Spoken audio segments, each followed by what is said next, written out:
আপনার হয়ে হলো আপনারা দৌড়ে এলেন, যেটা হয় সাধারণত।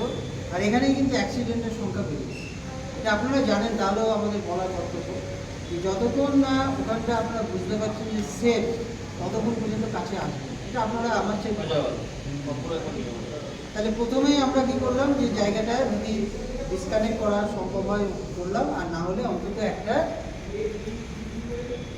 লাঠি ফাটি দিয়ে এটাকে সরাবো, দিয়ে আমি সেফ কিনা সেটাকে আমাকে খেয়াল করতে হবে। যে আবেগের বশে ঝাঁপিয়ে পড়া কিন্তু এটা কখনোই আমরা শিক্ষা দিই না। এরপরে এসে আমাকে দেখতে হবে যে মানুষটা বেঁচে আছে না মারা গেছে। তার উপায়টা কি অলরেডি আমরা বলেছি, একদম নাই।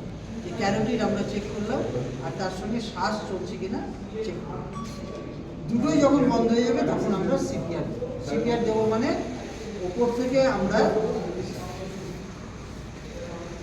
থেকে আমরা হার্টের উপর চাপ দেবো। এটাকে বলা হয় ইসিসি বলা হয়, এক্সটার্নাল কার্ডিয়াক কম্প্রেশন। ওপর থেকে হার্টের উপর চাপ দেবো। তাহলে বুকের বাঁদিকে নিশ্চয়ই চাপ দেবো, এই স্টার্নামের হাড়ের উপর, রিবসের উপর বা পাঁজরের উপর চাপ দেবো না, যেটা ভুল দেখা যায়। তাহলে এখানটা কত জোরে চাপ দিলে এই হাড়টা গিয়ে হার্টকে ধাক্কা মারতে পারে, এটা তো খুব দরকার নেই। যা হোক করে চাপ দিলে হবে। এটা একটা প্রচণ্ড কষ্টকর কাজ। সিনেমায় এক জিনিস দেখায়, বাস্তবে কিন্তু জিনিসটা আলাদা। আমাদের এত জোরে চাপ দিতে হবে, এই স্টার্নাম হার্টটা 5 সেন্টিমিটার ডাউন করতে হবে প্রতিবার, মানে 2 ইঞ্চি। 5 সেন্টিমিটার ডাউন হলে তবেই কিন্তু ও গিয়ে হার্টকে ধাক্কা মারতে হবে, হার্ট থেকে তবে রক্তটা বেরিয়ে। এবং এটা এত স্পিডে করতে হবে যাতে সেকেন্ডে 2 বার করে এই কম্প্রেশনটা দেওয়া যায়। তাহলে কত কষ্টকর কাজ দেখি। একে এত শক্ত একটা হাড়কে নামানো, এটাই একটা কষ্টকর কাজ। তার মধ্যে এত র্যাপিডলি করতে হবে যাতে সেকেন্ডে 2 বার। এই প্রক্রিয়াটা কিন্তু কন্টিনিউ হবে, কিন্তু এক একটা স্লটে বা এক একটা সাইকেলে আমরা 30 বার করে করব। কারণ আরেকটা মেশিনকে চালু করতে হবে যেটা শ্বাস কাটবে। সেটার জন্য কি করতে হবে, মাউথ টু মাউথ, অর্থাৎ আমার মুখ দিয়ে ওর মুখে শ্বাস দিতে হবে। শ্বাস দেওয়ার সময় দুটো কাজ অবশ্যই করতে হবে। একটা হচ্ছে মাথাটাকে ওনার পেছন দিকে হেলিয়ে দিতে হবে যাতে এই রাস্তাটা সোজা হয়ে যায়। এখন দেখানো আছে এটা সোজা হবে। আরও একটা লাভ হবে, সেটা কি, যখন এরকম হয় তখন জিভ কখনো কখনো পেছন দিকে উঠে, যখনই মাথাটা পেছন দিকে হেলানো হবে জিভ কী হয়, আবার সোজা হয়ে যায়, মানে এয়ারওয়েটা আমার পরিষ্কার হয়ে যায়। আর একটা কাজ করতে হবে, সেটা হচ্ছে নাকটাকে বন্ধ করতে হবে। নাহলে আপনারা সবাই জানেন, যারা সিগারেট খায় অনেক সময় মুখ দিয়ে ধোঁয়া নিয়ে নাক দিয়ে ছাড়ছে, তার মানে মুখ আর নাকের মধ্যে একটা ভালো রাস্তা আছে। ভাত খেতে খেতে হাঁচি এলো, কিছু ভাত মুখ দিয়ে বেরোলো, কিছু ভাত নাক দিয়ে বেরোলো। ঠিক সেরকম এর হাওয়াটা যাওয়ার কথা লাং বা ফুসফুসে, কিন্তু না গিয়ে কী হলো, মুখে হাওয়া দিলাম, সেই হাওয়াটা নাক দিয়ে বেরিয়েছে। তাহলে তো কাজ হবে, সেই জন্য নাকটাকে বন্ধ। এই পুরো প্রক্রিয়াটা আমরা প্র্যাকটিক্যালি দেখাবো, ঠিক আছে? এবার তাহলে আমরা শুরু করি। ওর দিকে তাকিয়ে বলুন, আমরা শুরু করি। আমার সারাদিনের খাটনিটা বিদায় হবে, সারাদিনের খাটনিটা বিদায় হবে, আপনাদের কিছু শেখাতেই পারবেন।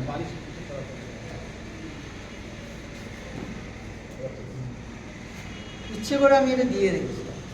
আবারও বলছি, আমরা প্রথম ক্লাসে কি শিখেছিলাম, অজ্ঞান মানুষের মাথার নিচে কিছু রাখবো না।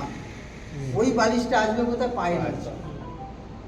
পায়ের নিচে না আসুক, কমসে কম মাথা থেকে তো সরাবে। বাড়িতে আমরা কি করি, এই ভুলগুলোই করি। বাবা অজ্ঞান হয়ে গেছে, বাবার মাথার নিচে দুখানা বালি দিই, বাবাকে খুব ভালোবাসি। স্বামী অজ্ঞান হয়ে গেছে, গিন্নি কাঁদতে কাঁদতে এসে কোলের সামনে, মাথার সামনে বসে কোলের মধ্যে মাথাটা তুলে নিন। যেগুলো বলছি দেখুন, প্র্যাকটিক্যাল কথা বলছি, তাই তো? এখানে এগুলোই ভুলগুলো করা, মানে ভুলগুলো এখান থেকে হয়, আর এতেই ক্ষতির পরিমাণ বাড়ে। আচ্ছা, এবার আবার আসি। তাহলে স্টারনাম কোথায় শেষ হয়েছে, আপনি জামা কাপড় খোলার দরকার নেই। স্টারনাম কোথায় শেষ হয়েছে, কোথায় আমরা ফিল করেছি, এখান থেকে স্টারনাম কোথায় শেষ হয়েছে আমরা সবাই ফিল করেছি। তাহলে স্টারনাম যেখানে শেষ হয়েছে সেখান থেকে আপনি 4 আঙুল ওপর দিকে যাবেন। এই 4র্থ নম্বর আঙুলের জায়গাটা হচ্ছে আপনার আদর্শ জায়গা। এখানটায় চাপ দিলে আপনি রেজাল্টটা ভালো পাবেন। এবং এই চাপটা দিতে হবে শুধু হাতের এই গোড়ালি, এই অংশটা টাচ করবে না। কিন্তু আমরা সিনেমায় দেখি এরকমভাবে চাপ দিচ্ছি বুকের মধ্যে, কোনো কাজ হবে। তাহলে চাপ দিতে হবে শুধু এই অংশটা, বাঁ হাত ডান হাত যেটা ইচ্ছে আপনি রাখতে পারেন। অন্য হাতে সাপোর্ট নিতে হবে, পুরো বডির প্রেশার এর উপর দিতে হবে। যার জন্যে হাত এরম রাখলে হবে না, আপনার পশ্চার হবে এরকম, পুরো বডি চলে আসবে ওর বডি এসে চাপটা দিতে হবে, তবেই কিন্তু 5 সেন্টিমিটার আপনি নামাতে পারবেন। 5 সেন্টিমিটার নামাতে হবে।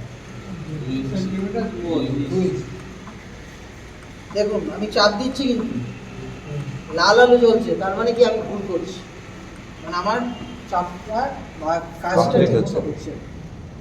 ইচ্ছে করে একটা ভুল করেছি, কি ভুল করেছি? স্পিডটা কত কে বললেন?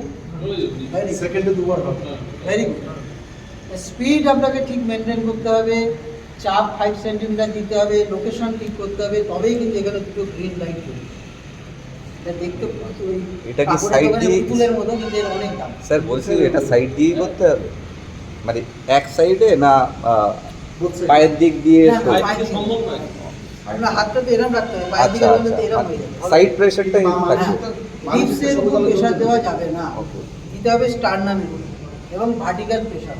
ঠিক আছে, এবার দেখুন একটা সাইকেলে আমরা 30 বার প্রেশার দেবো। 15 সেকেন্ড। দেখতে পাচ্ছেন দুটো গ্রিন লাইট জ্বলছে না, লাইটের জন্য। হ্যাঁ গ্রিন লাইট। টিউবগুলো নিভিয়ে দিলেই তখন বুঝে যাবে। কতবার দেবো? 30 বার। যখনই হয়ে গেল মাথা পেছন দিকে হেলালেন, নাকটাকে বন্ধ করলেন, মুখের সঙ্গে মুখটা একদম টাইট করে রাখলেন, একে ব্লো করবেন কভার 2 বার। ব্লো করার সময় দেখবেন যে ওনার চেস্টটা খুলছে কি। বাস্তবে আমরা যখন শ্বাস নিই তখন তো খোলে, এনারও খুলবে, খেয়াল করুন।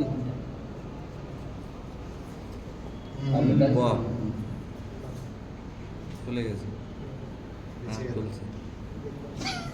আবার 30 বার, আবার 2 বার, আবার 30 বার, আবার 2 বার, এটা কিন্তু কন্টিনিউ করতে হবে। যখনই দেখুন এটা কিন্তু একদম সিরিয়াস একটা ব্যাপার, মানে আপনার বডি ল্যাঙ্গুয়েজ বলে দেবে যে আপনি কতটা সাকসেসফুল।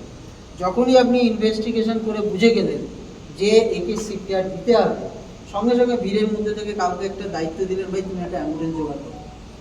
কারণ এই তো বাড়িতে রাখার কেস না, অ্যাম্বুলেন্স আসতে যত সময়, আমি কিন্তু ফালতু সময় নষ্ট না করে আমি সিপিআর স্টার্ট করব।